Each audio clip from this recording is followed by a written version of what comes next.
Bonjour à tous. Aujourd'hui, nouvelle vidéo. On va parler des aliments ultra transformés et de l'impact qu'ils ont sur votre santé. C'est un sujet que j'aborde très souvent sur la chaîne YouTube. Mais aujourd'hui, j'ai choisi d'en parler avec un spécialiste qui connaît très très bien le sujet. Bonjour Anthony. Bonjour Wilfried. Bonjour Anthony Fardet. Est-ce que vous pouvez vous présenter pour les personnes qui ne vous connaissent pas? Oui, alors Anthony Fardet, je suis de formation ingénieur agroalimentaire de l'AgroParisTech et j'ai un doctorat en nutrition humaine. Et aujourd'hui, je suis chercheur en alimentation préventive, durable et holistique. Je vais expliquer les mots. Donc, ça fait 23 ans que je fais de la recherche.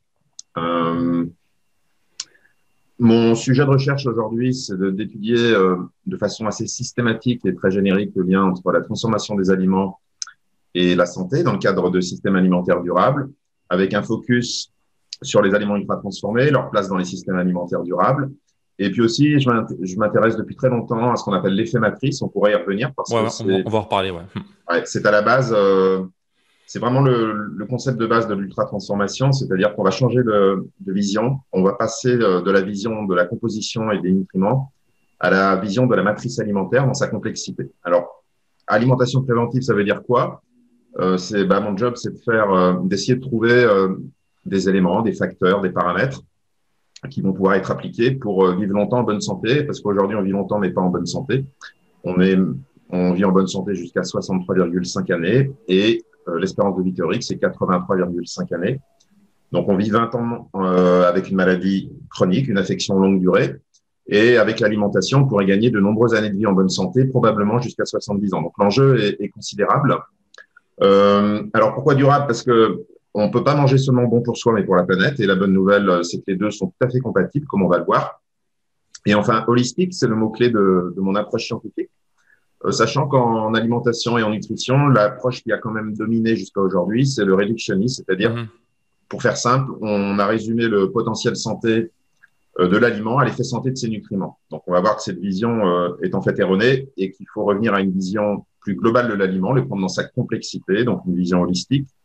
Pour être un peu plus simple, la vision holistique, eh bien, 1 plus 1 est supérieur à 2, parce qu'il y a de la synergie entre les nutriments et il y a aussi des liens. Donc, le mot-clé de l'approche holistique, c'est le lien.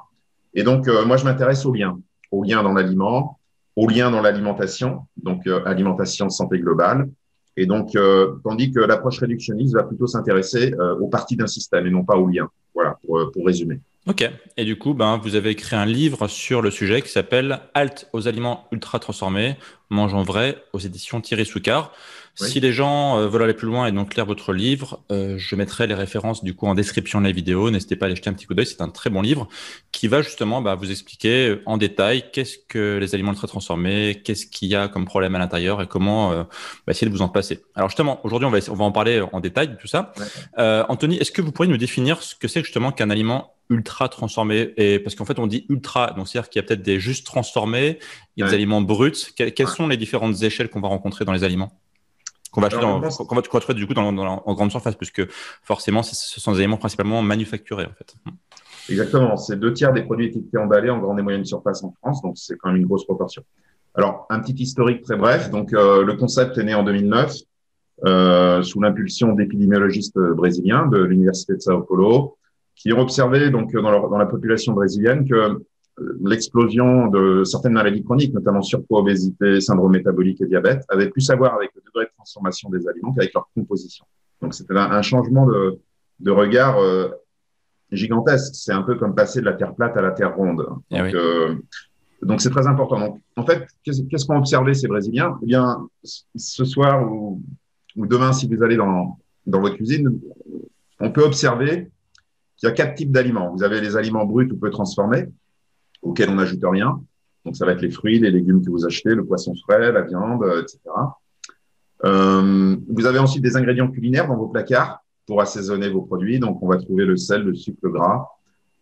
Qu'est-ce qu'il y a d'autre? La crème, le beurre, les épices, le miel. Donc ça, c'est le groupe 2, les ingrédients culinaires. Les aliments bruts, c'est le groupe 1, qui sont donc dans la classification NOVA, qui veut dire nouveau en brésilien.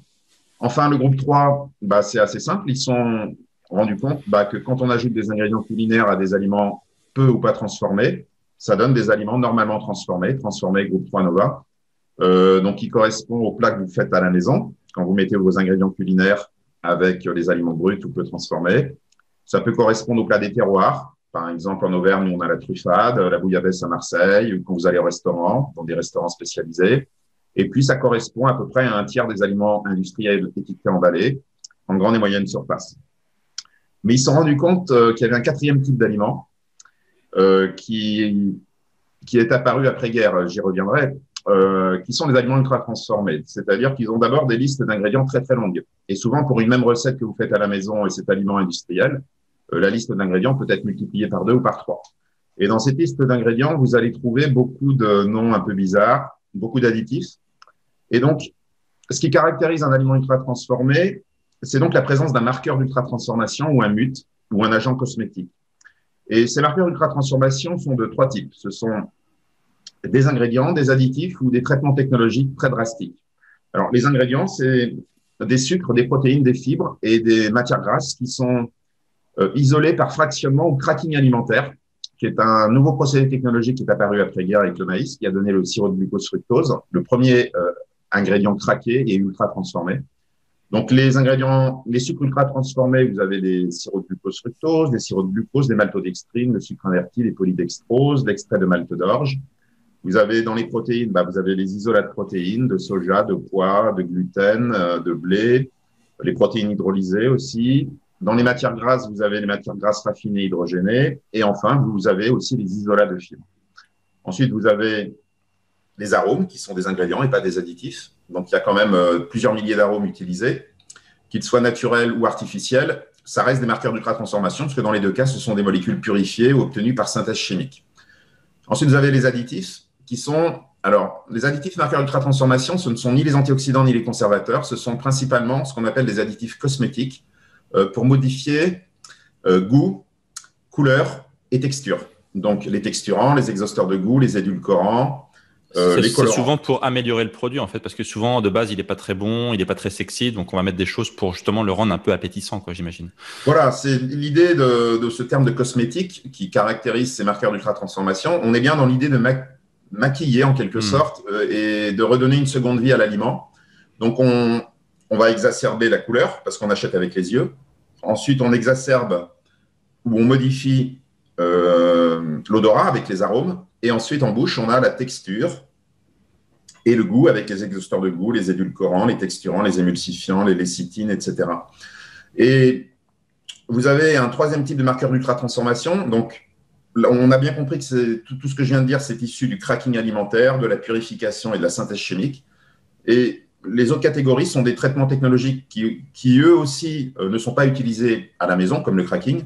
On va trouver la cuisson, extrusion et le soufflage. Par exemple, une galette de riz, même si elle est bio, de riz blanc soufflé, devient un aliment ultra transformé parce que le soufflage déstructure la matrice et fait que ce riz, finalement, se transforme très vite en sucre dans le sang et avec des index glycémiques très élevés, ou des céréales petit déjeuner pour enfants qui sont cuites extrudées. Et la cuisson-extrusion fait que les céréales utilisées, les semoules, les farines, en fait, se transforment en sucre très rapidement avec des index glycémiques supérieurs à 80, 84, 85. Donc, pour bien comprendre ce que c'est que l'ultra-transformation, ce sont des aliments qui contiennent soit des marqueurs d'ultra-transformation ou qui ont subi ces traitements technologiques très drastiques et tous ces traitements qui sont très déstructurants pour la matrice alimentaire, qui vont l'artificialiser, ont entraîné le terme de ultra. Donc, ce sont des traitements modernes et qui ne sont plus utilisés à la maison.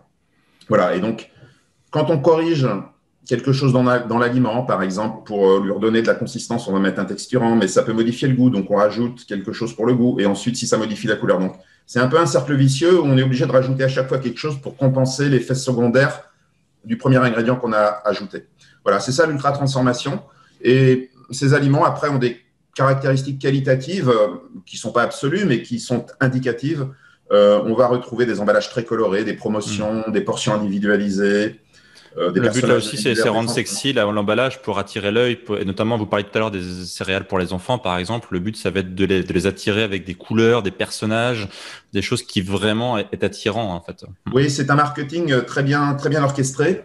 C'est pour ça que le fondateur de la classification Nova, Carlos Montero, parle de malbouffe de très bonne qualité. C'est-à-dire que, pourquoi de très bonne qualité? Parce que très bonne qualité sanitaire, ils se conservent très longtemps, et très bonne qualité marketing. Et une autre caractéristique, c'est que c'est souvent on peut trouver des aliments ultra transformés avec des allégations nutritionnelles qui laissent à penser que l'aliment est bon pour la santé, alors que l'ensemble n'est pas bon. Donc, on détourne votre regard sur une partie de l'ensemble pour vous faire acheter l'ensemble qui souvent n'est pas de bonne qualité pour la santé. Par exemple, des céréales du petit déjeuner pour enfants qui sont des bombes de sucre, mais où il y aura marqué blé complet ou enrichi en minéraux, en vitamines. Ou alors un soda light allégé en sucre, alors qu'en fait, les soda light ne sont pas meilleurs pour la santé. Ou alors une pâte fromagère à tartiner pour enfants ultra transformée qui est de piètre qualité et on va mettre source de calcium. Donc, on attire votre regard sur une partie de l'ensemble pour vous vendre l'ensemble. Mais ce n'est pas parce qu'une partie de l'ensemble est supposément et théoriquement bonne pour la santé que l'ensemble est bon pour la santé. Donc, c'est ça l'approche holistique, c'est que regardez d'abord l'ensemble. Et regarder l'ensemble, c'est d'abord regarder la liste des ingrédients, car c'est le seul moyen de détecter les marqueurs d'ultra-transformation. Et je terminerai là-dessus. On a fait un calcul sur 25 000 aliments étiquetés, emballés en grande et moyenne surface. Et on s'est rendu compte qu'au-delà de 5 ingrédients, c'est-à-dire 6 et plus, on a plus de 75% de chances que l'aliment soit ultra-transformé, c'est-à-dire plus de 3 chances sur 4. Donc, voilà. On peut déjà donner un petit conseil aux gens qui nous regardent. Quand on achète un aliment dans le commerce, on regarde la liste des ingrédients et si ça dépasse 5-6, en fait, c'est 6, voilà, c'est pas bon. Si c'est pas bon signe, à partir de 6, on va dire, voilà, on repose le produit parce qu'on va considérer qu'il est ultra transformé, en fait. Alors, c'est pas à 100%, parce que vous pouvez avoir des aliments non ultra transformés qui ont plus de 5 ingrédients, mais c'est une tendance significative, statistiquement significative, c'est-à-dire qu'on a plus de 75% de chances. Donc, il y a deux solutions. Si la liste est au-delà de 5 ingrédients avec des noms très inconnus, soit vous l'achetez, vous le mangez occasionnellement, parce qu'on peut manger de l'ultra transformé de temps en temps, ou alors, soit on repose le produit, on essaye de prendre la version similaire, mais qui a des ingrédients que vous connaissez, des ingrédients nobles, qui ne sont pas purifiés, qui ne sont pas fractionnés, qui ne sont pas ultra transformés. Donc, s'il y a un sirop de glucose, préférez la version sans sirop de glucose. Si vous avez une charcuterie avec des phosphates, du polydextrose ou des caramels colorants, préférez la charcuterie qui n'en a pas. Après, voilà, si vous ne pouvez pas faire autrement, de temps en temps, l'ultra-transformation peut dépanner, mais l'idée, c'est que ce ne soit pas la règle. L'occasion, il faut que ça reste l'occasion, en fait, quoi. Genre pour les événements, par exemple, sociaux, voilà. On est bien d'accord que si on a des enfants qui ont un anniversaire, on ne va pas forcément leur acheter des bananes pour fêter leur anniversaire. Un gâteau un peu industriel, occasionnellement, ça peut être OK, mais en fait, après, si on en mange tous les jours, c'est là où ça va poser un problème, clairement, quoi. Exactement. Vous avez fait bien de souligner ça. Alors, nous, on propose un seuil de précaution qui est basé sur les premières études épidémiologiques sur ultra-transformation et santé, qui évoluera peut-être, mais pour l'instant, on tourne autour de 15% maximum de calories ultra-transformées par jour, c'est-à-dire 1 à 2 produits par jour.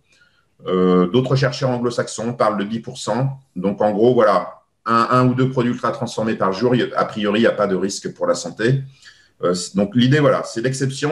Alors que le problème aujourd'hui, notamment dans les pays anglo-saxons et de plus en plus dans les pays latins, européens et émergents, c'est que c'est en train de devenir la règle. Et dans les pays anglo-saxons, ils peuvent aller jusqu'à 60-65% de calories par jour. Et comme par hasard, ce sont souvent les pays anglo-saxons qui sont les plus malades chroniques et les plus sujets au diabète et à l'obésité. Ouais. Et aussi, tout ce qui est pays sud-américains aussi, tout ce qui est Mexique, par exemple, ils sont assez sollicités aussi par les aliments très transformés. Ouais, oui. Alors justement, on parle justement un petit peu des conséquences. C'est intéressant parce que donc là, on a posé un peu le tableau. On a donc dans les grandes surfaces beaucoup de produits ultra transformés. On arrive à les identifier. OK. Quels vont être les impacts sur la santé concrètement pour des personnes qui vont consommer régulièrement des produits ultra transformés? Est-ce qu'on a des études scientifiques qui montrent l'impact? Donc, on peut parler du surpoids, de l'obésité, on peut parler aussi des maladies métaboliques, du syndrome métabolique. Où on en est en termes de connaissances sur le sujet?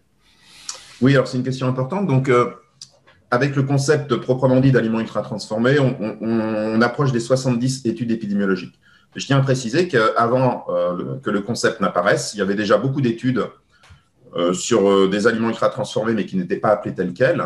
Toutes les études sur les sodas, la junk food. En anglais, on parle de non-core food ou discretionary food, qui veut dire des aliments pas essentiels. Donc, il y avait aussi avant plein d'études. Donc, mais avec le concept d'ultra transformé, c'est à peu près, on approche des 70 études avec de qualité hétérogène. On va dire de très bonne qualité, on est plutôt autour de 40, entre 40 et 50 études. Alors, toutes les maladies chroniques ont été étudiées à ce jour, quasiment. Et donc, l'année dernière, c'est intéressant parce qu'il y a 3 synthèses qui ont été faites sur toutes ces études, ce qu'on appelle des méta-analyses, c'est-à-dire qu'on réunit plusieurs études épidémiologiques sur un même thème, une même maladie, et on calcule le risque en synthétisant toutes les études. Donc, on observe de manière assez nette un risque accru d'obésité qui peut aller jusqu'à plus 30%, des risques accrus de dépression, de maladies cardiovasculaires, de cancers totaux, de syndrome de l'intestin irritable, surpoids, obésité, je l'ai dit, syndrome métabolique, jusqu'à plus 40% de diabète de type 2. Aussi le wheezing, qui est le sifflement pulmonaire. Ils ont montré dans une étude transversale que le risque était plus important. Mortalité toutes causes confondues, avec des risques très élevés dans 3 cohortes qui peuvent aller jusqu'à plus 60%. Alors, il faut bien rappeler à nos auditeurs que ces études comparent toujours les gros consommateurs versus ceux qui en consomment le moins dans la population qu'ils étudient. Et c'est en faisant cette comparaison qu'ils calculent un risque qui s'exprime en pourcentage par rapport à ceux qui en consommeraient peu. Donc, vous voyez qu'on a quand même des risques importants qui convergent tous dans le même sens. Et puis, il y a eu 2 études aussi intéressantes, mais qu'il faudra confirmer. Ce sont des études plutôt transversales, c'est-à-dire qu'on fait une photographie à un moment donné, au lieu de suivre les gens dans le temps. Donc, suivre les gens dans le temps a beaucoup plus de poids scientifique. C'est plus intéressant parce qu'on peut observer comment la maladie apparaît. Là, c'est des photographies, donc c'est indicatif, mais quand même, ils ont montré que chez les gros consommateurs d'ultra-transformés, ils ont observé un taux d'oxydation de l'ADN plus élevé dans les urines et un raccourcissement accéléré des télomères. Ouais. Ils sont la partie non codante de l'ADN et il faut que vous le sachiez, à chaque fois que vos cellules se divisent, le télomère se réduit, ce qui est un processus naturel lié au vieillissement, mais ils ont observé chez les gros consommateurs d'ultra-transformés que ce raccourcissement semblait plus rapide. Donc, voilà, ça veut dire qu'en fait, qu'on va vieillir plus vite si on consomme majoritairement des produits. Il faudrait le confirmer dans une étude longitudinale. Donc, je rappelle que ce sont des associations et non des causalités. Donc, l'épidémiologie est observationnelle, elle est dans l'association. Sauf que le problème, c'est que si on voulait être dans la causalité, il faudrait prendre 50 000 personnes ou 100 000 personnes, les suivre pendant 5-10 ans et intervenir, c'est-à-dire faire une étude d'intervention et prendre un groupe auquel on dirait vous mangez ultra transformé à 80 ou 90% et l'autre, vous mangez des vrais aliments. Donc, déontologiquement, c'est un peu moyen, quoi. Ça ne peut pas se faire. Ouais. L'étude ne peut pas se faire parce que personne ne prendra le risque, même si dans l'hypothèse, il n'y avait pas de maladie chronique, mais personne ne prendra le risque d'accélérer et de faire apparaître une maladie chronique dans le groupe qui consomme à 80% ultra transformé. Donc, la seule étude qui pourrait être faite à long terme et qui serait intéressante, c'est de prendre déjà une population qui consomme très transformée, ultra transformée, et de lui faire diminuer la proportion d'ultra transformés dans le temps. Voilà. Là, ça pourrait être intéressant et ce serait éthiquement recevable. Mais il y a quand même eu une étude publiée il y a maintenant 1 an et demi d'intervention où ils ont montré que sur 2 semaines, en seulement 2 semaines, en faisant un groupe ultra transformé et un groupe de 20 personnes qui mangeaient peu ou pas transformés, enfin, voilà, normalement transformés, ils ont quand même montré sur 2 semaines que ceux qui avaient un régime très ultra transformé consommaient 20% de calories en plus sous forme de gras et de sucre et prenaient 1,1 kg, alors que le groupe qui consomme peu transformé perdait 0,9 kg. Et ce qui est très intéressant, c'est que la composition des 2 régimes était équivalente en macronutriments, c'est-à-dire glucides, lipides, protéines, fibres, sodium, et puis j'ai plus en tête les autres. Donc, on avait une composition assez proche au départ, ce qui permet d'interpréter les résultats au-delà de la composition.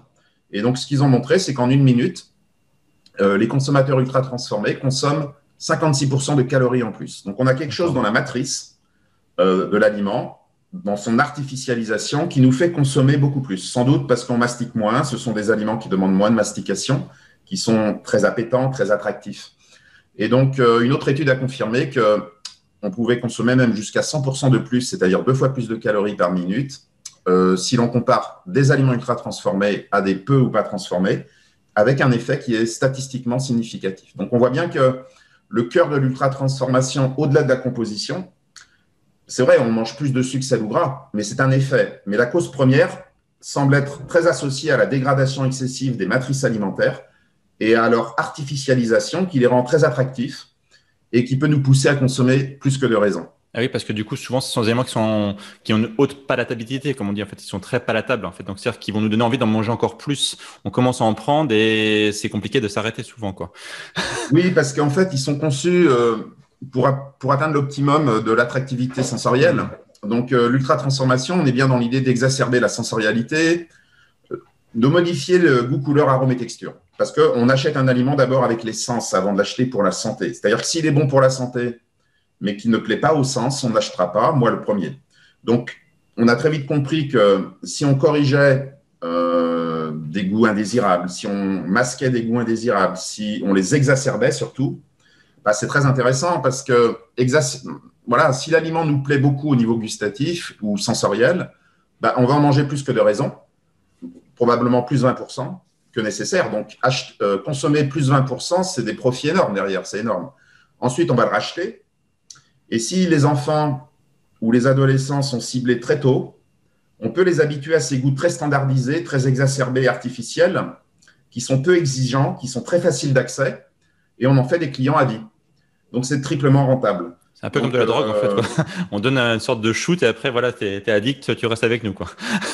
Voilà, alors, voilà, donc c'est cette espèce d'hyperpalatabilité, comme on dit en science, ou d'hyperattractivité sensorielle. Il faut quand même s'en méfier parce que le problème, c'est qu'il y a quand même une conséquence qui peut être assez sérieuse, c'est-à-dire qu'on peut éloigner les plus jeunes des vrais aliments. Et les vrais aliments, des goûts plus subtils, plus exigeants, qui demandent de l'éducation, mais qui sont beaucoup plus durables à long terme. Donc, voilà les risques de l'ultra-transformation, notamment chez les plus jeunes. Voilà. Il y a un sujet que j'apporte souvent sur ma chaîne, c'est le microbiote intestinal. Tout à l'heure, vous parliez justement de l'intestin. Est-ce que vous avez des informations sur le rôle et l'impact des produits ultra-transformés sur le microbiote intestinal?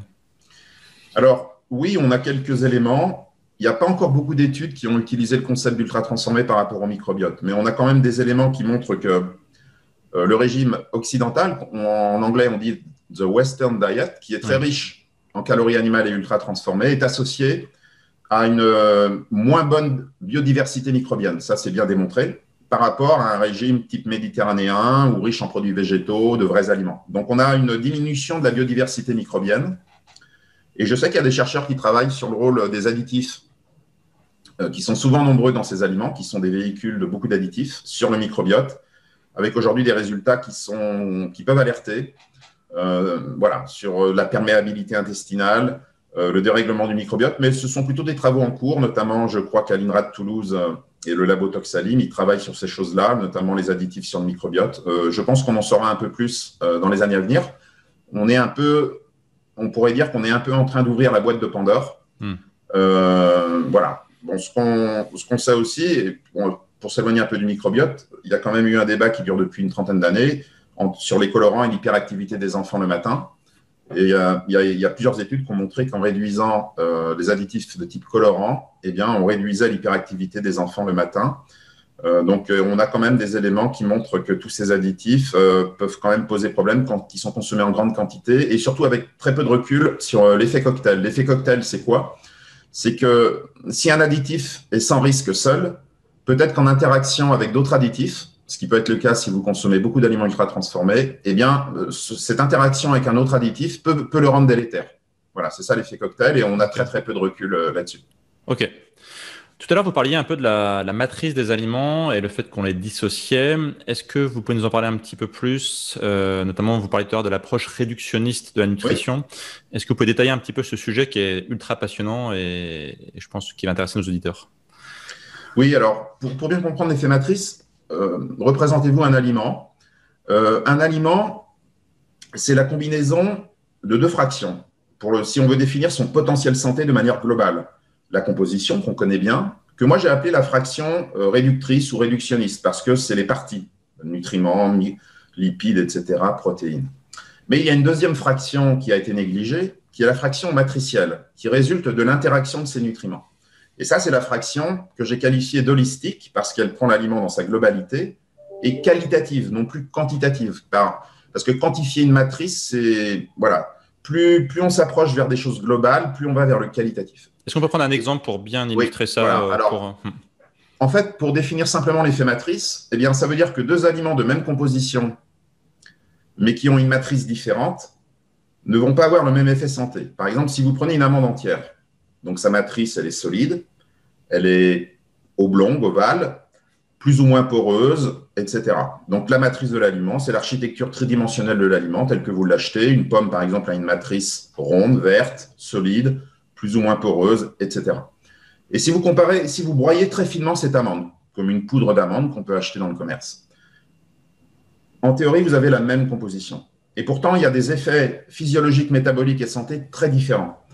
Et donc, on a montré sur l'amande, alors à la fois chez l'homme, mais aussi dans des digesteurs in vitro, qu'il y a 3 facteurs très importants qui vont différencier la poudre d'amande de l'amande entière, et qui est lié à l'effet matrice et non à la composition. C'est que dans l'amande finement broyée, vous mastiquez moins, donc il y a moins de satiété. Et vous savez que la satiété est un puissant régulateur de la prise alimentaire et donc du poids. Dans l'amande finement broyée, vous allez absorber en théorie 20% de lipides en plus. Donc ça veut dire que dans l'amande entière, il y en a 20% qui arrivent au côlon. Et troisième effet, les lipides dans les amandes finement broyées sont libérés plus vite. Et selon les cinétiques de libération des nutriments, on le connaît avec les sucres lents et les sucres rapides, eh bien les hormones ne sont pas stimulées de la même manière. Donc c'est ça l'effet matrice. Et les implications sont considérables, car ça veut dire qu'une calorie d'un aliment A n'est pas égale à une calorie d'un aliment B en fonction de l'environnement matriciel de la calorie. Donc, 1 gramme de fructose d'un soda avec du sirop de glucose fructose n'est pas la même chose pour la santé qu'1 gramme de fructose dans un fruit entier, car le fruit entier, vous le mastiquez. Ensuite, il est accompagné de minéraux, de fibres, de vitamines. Et enfin, il ne sera pas libéré aussi vite, car ce fructose est piégé dans la matrice. Ouais. Donc ça c'est super intéressant parce que vous dites finalement que le comptage des calories, c'est pas très intéressant pour des personnes qui veulent perdre du poids ou des choses comme ça, parce qu'au final, pour 2 aliments à calories égales, on va avoir des conséquences sur la santé, sur le poids complètement différentes. Vous pouvez très bien remplir tous vos besoins nutritionnels et tomber malade chronique. Donc, les maladies chroniques ne peuvent pas se résumer à l'équilibre nutritionnel et à la composition. Surtout pas. Il faut prendre en compte la matrice. Si vous voulez, l'hypothèse de chercheurs que je défends, mais qui est de plus en plus confirmée, c'est que les maladies chroniques ont beaucoup plus à voir avec la perte de l'effet matrice, la dégradation des matrices, qu'avec la composition en première intention. Et la composition n'est qu'une fraction du potentiel santé de l'aliment. Donc, par exemple, si je vous donne des bonbons tous les jours et que je saupoudre de fibres, de minéraux, de vitamines, vous allez remplir tous vos besoins nutritionnels. Oui. Mais sauf que l'environnement matriciel est très mauvais, donc vous allez tomber diabétique. Donc, vous serez un diabétique avec des besoins nutritionnels très bien remplis.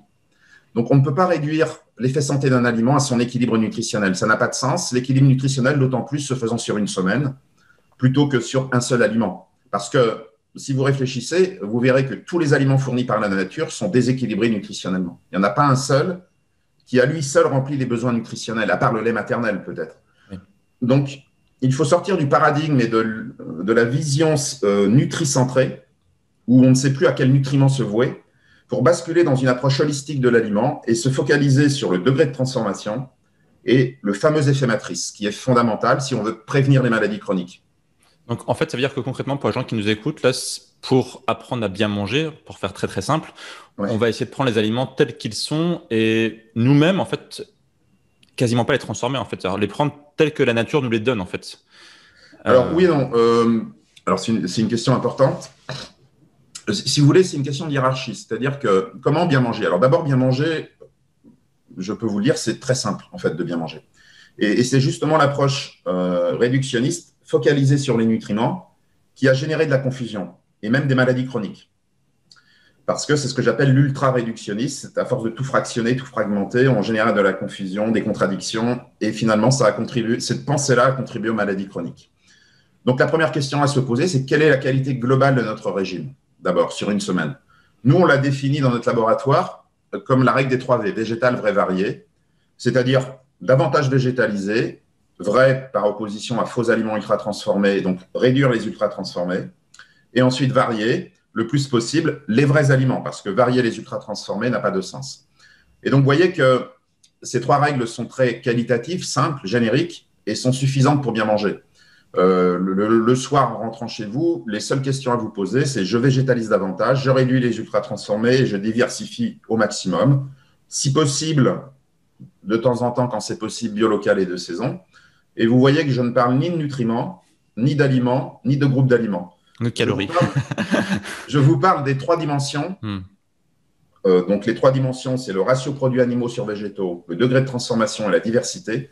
Ce sont ces 3 dimensions qui sont imbriquées. Voilà, avec 3 doigts, elles sont imbriquées.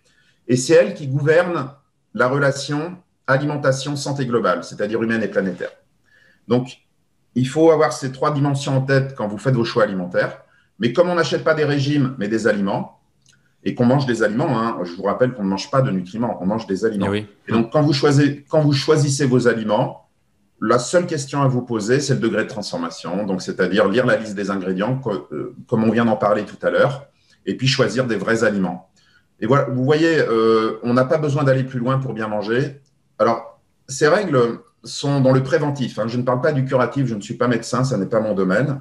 Mais dans le préventif, pour les gens sains, alors sain entre guillemets, ça veut dire en bonne santé, et pour préserver sa santé le plus longtemps possible, ces règles, c'est l'optimum. Alors après, il y a l'activité physique, évidemment, et la pollution environnementale, mais en termes d'alimentation, ces règles des 3V, c'est le régime optimum, et on a fait les calculs, et ces règles permettent de remplir ses besoins nutritionnels sans problème. Tous les voyants sont dans le vert, avec des teneurs en sel faibles, en dessous de 5 grammes, avec des teneurs avec un pourcentage d'acides gras saturés en calories inférieur à 12%, un pourcentage de sucre libre en calories inférieur à 10%, un ratio oméga 6 sur oméga 3 inférieur à 5. Donc, vous voyez, tous les indicateurs sont dans le vert. Mais ce qui est intéressant avec ce moyen mnémotechnique, les 3V, c'est que vous n'avez plus besoin de vous préoccuper des nutriments au quotidien.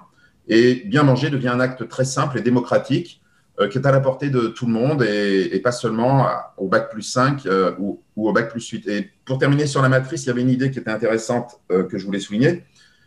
Pourquoi la matrice est plus importante que la composition et qu'elle doit venir en premier et la composition en second? C'est parce que le devenir métabolique des nutriments dépend de la matrice et des liens.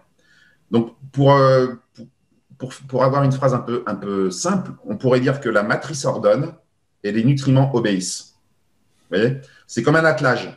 Le cocher, c'est la matrice et il gouverne les nutriments. Mais s'il n'y a plus de matrice et qu'on n'en prend pas compte, bah, les chevaux vont aller dans les directions où ils veulent. Donc, en fait, c'est très important cet effet matrice. Et vous aurez compris que dans la deuxième règle vraie, des 3V, eh bien, il faut plutôt consommer des matrices préservées. Vous n'êtes pas obligé. Alors, vous pouvez manger des aliments transformés parce que depuis la nuit des temps, on cuit les aliments, depuis la domestication du feu. Donc, on mange transformé depuis plus d'1 million d'années. On peut aussi manger industriel, transformé industriel, puisqu'un aliment sur 3 étiqueté emballé n'est pas ultra transformé. Donc, il y a beaucoup d'aliments industriels de qualité. Il faut pouvoir les détecter. C'est le cas de l'application SIGA auquel j'ai contribué, justement, qui permet de les détecter avec un code barre. Mais vous pouvez manger peu, pas transformé. Après, dans les vrais aliments, la question à se poser, c'est si vous voulez, une fois que vous avez séparé les vrais des faux aliments, qui est suffisant pour la planète et votre santé, dans les vrais aliments, il y a quand même quelques questions à se poser. C'est plutôt favoriser les céréales complètes à raffiner, plutôt favoriser les formes solides à liquides, qui sont plus rassasiantes, donc plutôt quand même favoriser les fruits entiers que les jus. Ça ne veut pas dire qu'il ne faut pas prendre de jus, mais ça veut dire que si votre seule façon de consommer des fruits, c'est sous forme de jus, là, ce n'est pas bon, parce que les études scientifiques montrent qu'il n'y a pas les mêmes effets entre les gros consommateurs de fruits entiers et de jus. Et enfin, troisième caractéristique à prendre en compte, peut-être les modes de cuisson pour ceux qui sont un peu plus avertis, peut-être favoriser des cuissons plus douces à des cuissons à l'eau peut-être trop drastiques ou avec des pertes vitaminiques et minérales dans l'eau de cuisson. Éviter les cuissons à très haute température, comme la friture par exemple aussi. Oui, alors effectivement, on peut créer des AGE par exemple. Voilà, exactement, qui sont des produits de la réaction de Maillard, qui certaines études ont montré une certaine toxicité quand ils sont beaucoup consommés. Mais vous avez compris que c'est une hiérarchie. D'abord, la qualité de mon régime. Ensuite, dans végétal vrai varié, on achète des aliments, donc le vrai. Et donc là, on sépare les ultras des non-ultras. Et une fois qu'on est dans les non-ultras, c'est-à-dire les vrais aliments dont vous parliez, ben, on peut appliquer ces critères. Mais il faut surtout respecter cette hiérarchie et ne pas commencer par choisir vos aliments par la composition. Vous voyez ce que je veux dire? Ouais. Il faut commencer à choisir vos aliments à partir de votre régime, du degré de transformation. Et pour les plus avertis, ceux qui veulent aller plus loin dans la réflexion, les diététiciens, vous pouvez commencer à appliquer des critères un peu plus réductionnistes, l'index glycémique, l'équilibre acido-basique, etc. Mais je peux vous assurer qu'un régime 3V, en termes d'équilibre acido-basique, est au top parce que, justement, on recommande dans végétal de ne pas dépasser 2 à 3 produits animaux par jour et dans vrai, pas plus de 1 à 2 aliments ultra-transformés. Et justement, ce sont les produits animaux ultra-transformés qui sont les plus acidifiants. Alors justement, c'était ma question d'après, justement, quel est votre point de vue et recommandations concernant les produits animaux, viande, poisson, œufs, par exemple? Bah, nous, dans cette règle des 3V qu'on a élaborée, on s'est rendu compte qu'on a atteint une médiane, si on prend les régimes protecteurs sur la planète, si on prend divers scénarios prospectifs, on arrive à peu près à une médiane de 15% de calories par jour de produits animaux, tous produits animaux confondus, œufs, lait, viande, poisson, fruits de mer, etc. C'est probablement une médiane d'équilibre pour la planète. Alors, ça ne veut pas dire que tous les pays doivent être à 15%, parce qu'on sait bien qu'il y a des pays qui mangent beaucoup de produits animaux ou des populations comme les Inuits, par exemple. Mais ça veut dire qu'il faudrait essayer de ne pas aller au-delà sur la planète, si on fait la moyenne de tous les pays, de 15%. Or aujourd'hui, il semblerait qu'on soit déjà à 17%, mais malheureusement, ça augmente plutôt vers 25 que vers 15.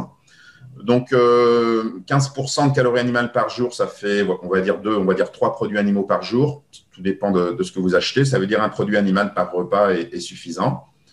Et là, vous allez faire du bien à la planète et à votre santé. Mais bon, après c'est plutôt des directions et des orientations. C'est-à-dire qu'en France, on consomme près de 40% de calories animales par jour et 35% de calories ultra transformées par jour. Donc, on est bien conscient qu'on ne va pas arriver à 15 du jour au lendemain.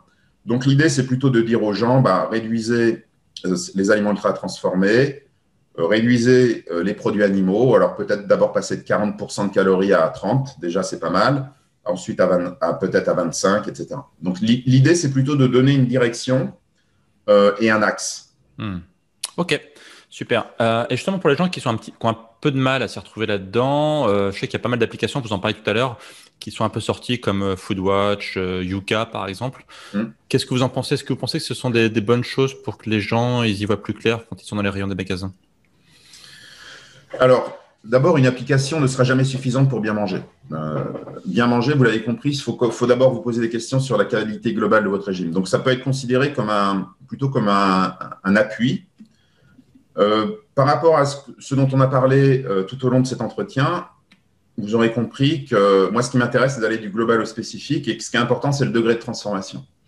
Donc, pour moi, les applications qui sont intéressantes, c'est celles qui indiquent le degré de transformation. Donc, il y a Nova ou le score SIGA auquel j'ai participé, puisque je suis dans le comité d'experts de SIGA depuis 4 ans, qui est une application gratuite qui vous permettra de détecter avec le code barre si l'aliment est ultra transformé ou pas. Donc, nous, contrairement à Nova, on a rajouté des sous-groupes.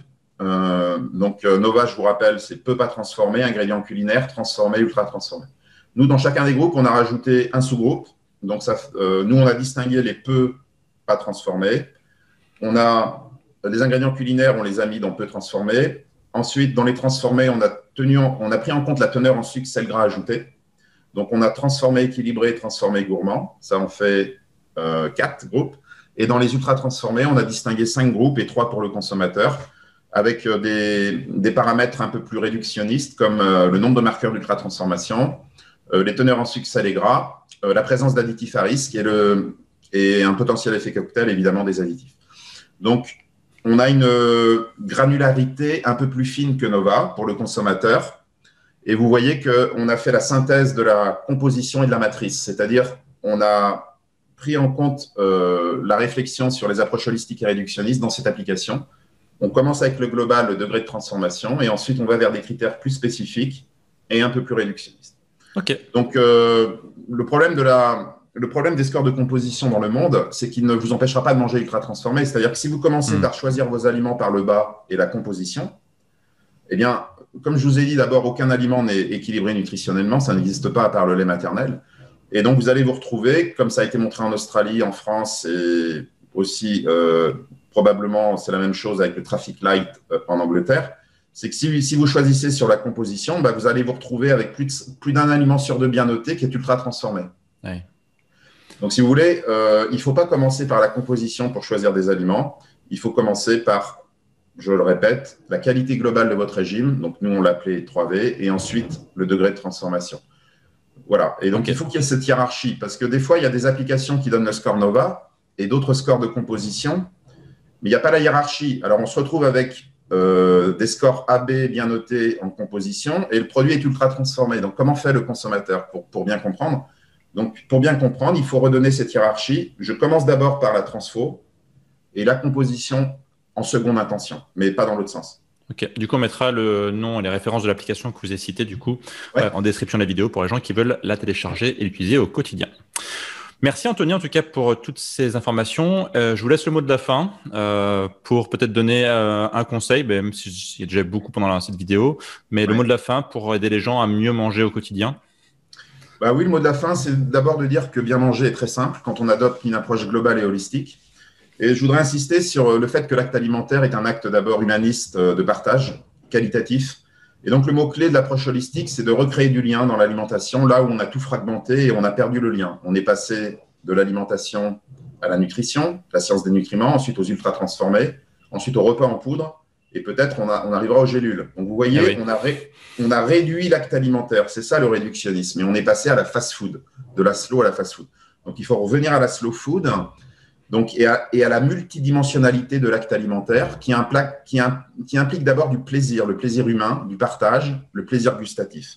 Donc, il faut retrouver cette multidimensionnalité de l'acte alimentaire, le revaloriser, car on mange 90 000 repas dans une vie et l'impact sur la planète est considérable. Je vous rappelle que l'agriculture, les systèmes alimentaires sur la planète, c'est 30% des gaz à effet de serre. Donc, le mot-clé, et je voudrais conclure là-dessus, c'est de recréer du lien. C'est le lien qui est important. Le lien, c'est la vie. Le lien, c'est la santé. Le lien, c'est la résilience. Et le réductionnisme, il a cassé ces liens. Et donc, il a en quelque sorte créé des maladies. Il nous a rendus moins résilients. Ok, merci. Super mot de la fin. Je mettrai donc les références du livre d'Anthony en description de la vidéo, ainsi que ses réseaux sociaux pour ceux qui veulent en savoir plus et suivre tout son contenu super intéressant. Merci en tout cas beaucoup, Anthony, pour cet entretien. Et puis à bientôt peut-être pour une future vidéo. Merci Wilfried, à bientôt. Au revoir. Au revoir.